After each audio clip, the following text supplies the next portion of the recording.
Halo, Assalamualaikum warahmatullahi wabarakatuh. Perkenalkan, nama saya Nova Dwi Anggraini dengan NIM I1C019086 dari jurusan Farmasi Fakultas Ilmu-Ilmu Kesehatan Universitas Jenderal Sudirman. Pada video kali ini akan membahas mengenai makna dan upaya mahasiswa dalam menghadapi pandemi COVID-19 untuk kehidupan berbangsa dan bernegara. Nah, sebelum itu mari kita lihat apa yang menjadi pokok bahasan pada video kali ini. Yang pertama yaitu mengenai definisi hakikat ketahanan nasional. Kemudian yang kedua terkait dengan hakikatnya, yang ketiga pandemi COVID-19, keempat yaitu ancaman pandemi COVID-19 pada segala bidang, serta yang kelima yaitu upaya untuk meningkatkan ketahanan nasional.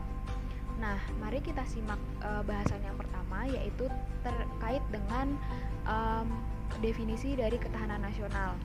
Nah, Suryo Hadi Projo pada tahun 1997 melalui Jurnal Ketahanan Nasional, beliau menyatakan bahwa ketahanan nasional meliputi keamanan nasional dan kesejahteraan nasional yang berarti ketahanan nasional sejalan dengan kepentingan nasional.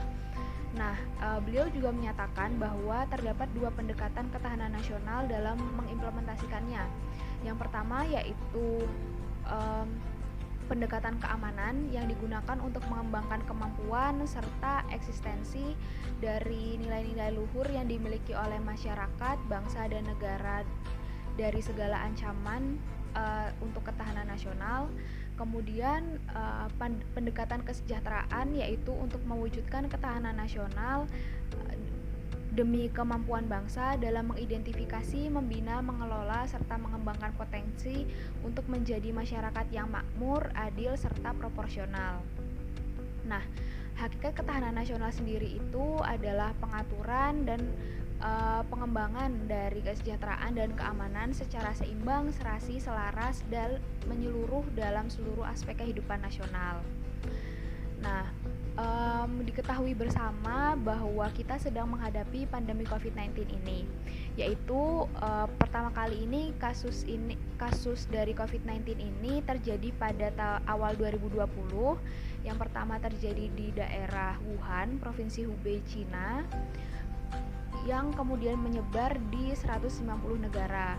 Nah, wabah ini diberi nama coronavirus disease yang disebabkan oleh Severe Acute Respiratory Syndrome Coronavirus 2 atau SARS-CoV-2.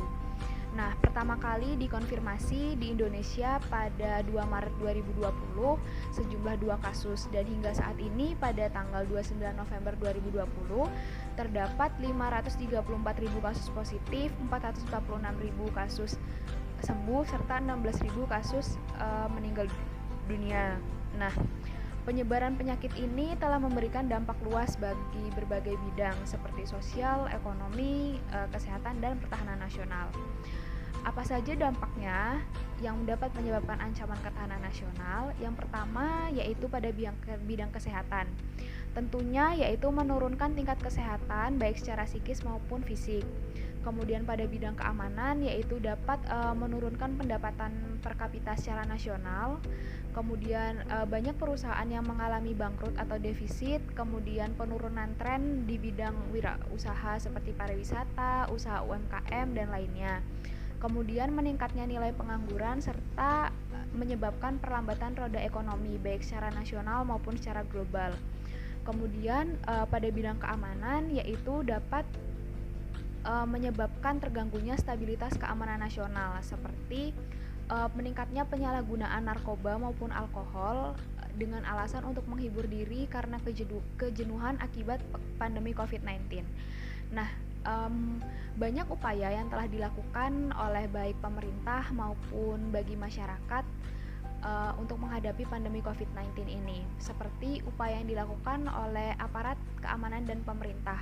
Contohnya yaitu mengerahkan kekuatan medis TNI untuk membantu pemerintah menanggulangi pandemi ini, kemudian membantu menangani korban positif di tempat-tempat yang dialihfungsikan oleh pemerintah seperti Wisma Atlet.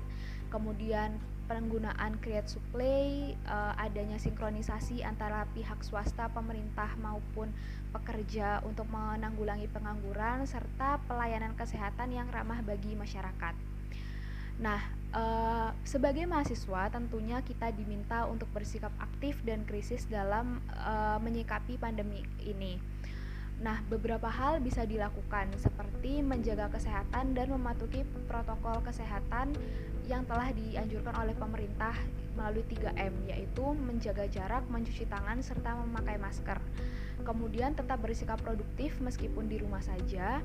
Yang terakhir yaitu dapat dilakukan menyebarkan pengaruh positif utamanya melalui sosial media dengan menyebarkan informasi yang berdasarkan pada sumber yang dapat dipertanggungjawabkan sebagai bentuk edukasi.